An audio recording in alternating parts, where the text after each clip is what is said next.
लोग हमारा और ज़िंदगी का अलग अलग मूल्यांकन करते हैं। जो हमसे प्यार करते हैं, हमें अपना समझते हैं, उनके लिए हम सब कुछ होते हैं। लेकिन जो हमें बस इस्तेमाल करना चाहते हैं, हमारा फ़ायदा उठाना चाहते हैं, उनके लिए हम कुछ भी नहीं होते।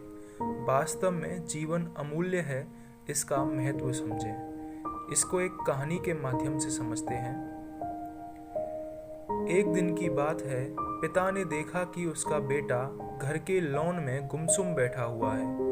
वह बेटे के पास गया और उससे पूछा, बेटा क्या बात है, गुमसुम से क्यों बैठे हो?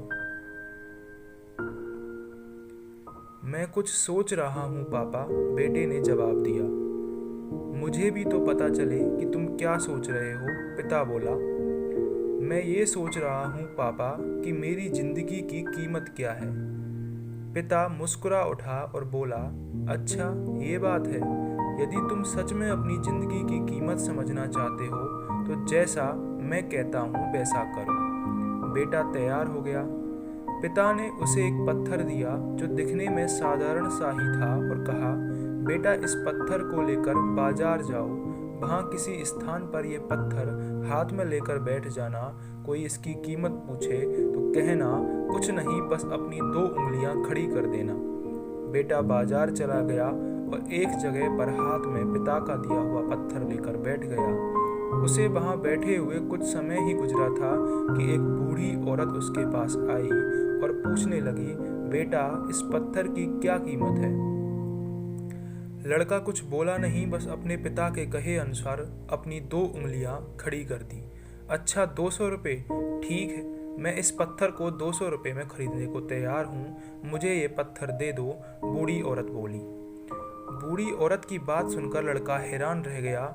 उसे अंदाजा ही नहीं था कि एक साधारण सा दिखने वाले पत्थर के लिए कोई 200 रुपये भी दे सकता है। खैर उसने वह पत्थर बेचा नहीं और घर आ गया।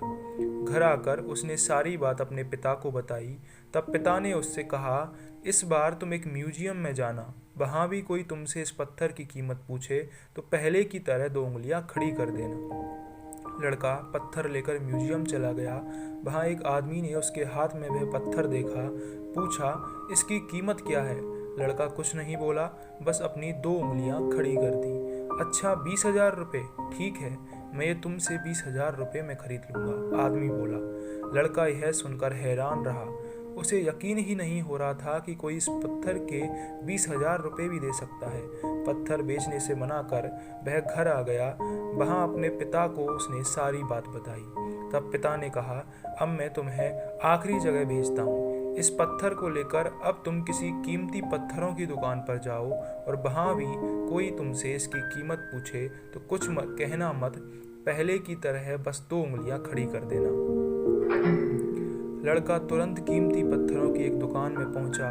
उसके हाथ में वह पत्थर देख दुकानदार तुरंत उसके पास आया और बोला, अरे ये पत्थर तुम्हारे पास कैसे? इसे तो मैं सालों से तलाश रहा हूँ। ये पत्थर तुम मुझे दे दो, बताओ क्या कीमत लोगे इसकी? लड़के ने बिना कुछ कहे अपनी 2 उंगलियां खड़ी कर दी। अच्छा 2 लाख रुपए, ठीक है, मैं अभी तुम्हें 2 लाख रुपए देकर ये पत्थर तुमसे खरीद लेता हूँ। वह आदमी बोला। 2 लाख रुपए सुनकर लड़के की आंखें आश्चर्य से फैल गई। यह कीमत तो उसकी सोच से भी बाहर थी। खैर उसने वह पत्थर नहीं बेचा और घर चला आया। घर पहुंचकर उसने अपने पिता को बताया, पापा यकीन ही नहीं हो रहा कि कोई इस पत्थर के 2 लाख रुपए देने को भी तैयार है। ये कैसा पत्थर है पापा? कोई इसे 200 में खरीदना चाहता है, कोई 20,000 में, तो कोई इसे 2 लाख में भी खरीदने को तैयार है। आखिर इसकी कीमत क्या है? पिता बेटे को समझाते हुए बोला, बेटा तुमने अपनी जिंदगी की कीमत मुझसे पूछी थी ना, इस पत्थर की जगह अपनी जिंदगी को रखो और अंदाजा लगाओ। अपनी जिंदगी की कीमत का इस पत्थर की कीमत अलग अलग स्थान पर अलग अलग थी, वैसा ही जिंदगी के साथ भी है। तुम्हारी जिंदगी की कीमत इस बात पर निर्भर करती है कि तुम खुद को कहाँ पर रखते हो। यदि तुम खुद को 200 रुपये वाली जगह पर रखोगे तो तुम्हारी जिंदगी की कीमत 200 रुपये की है। यदि तुम खुद को 20,000 रुपये वाली जगह पर रखोगे तो तुम्हारी जिंदगी की कीमत 20,000 रुपये है। यदि तुम खुद को 2 लाख रुपए की जगह पर रखोगे तो तुम्हारी कीमत 2 लाख रुपए की है। अब ये तुम्हें तय करना है कि तुम खुद को कहाँ रखते हो। इसलिए लोग हमारा और ज़िंदगी का अलग अलग मूल्यांकन करते हैं। जो हमसे प्यार करते हैं, हमें अपना समझते हैं, उनके लिए हम सब कुछ होते हैं। जो हमें बस इस्तेमाल करना चाहते हैं, हमारा फ़ायदा उठाना चाहते हैं, उनके लिए हम कुछ भी नहीं होते। वास्तव में जीवन अमूल्य है, इसका महत्व समझें।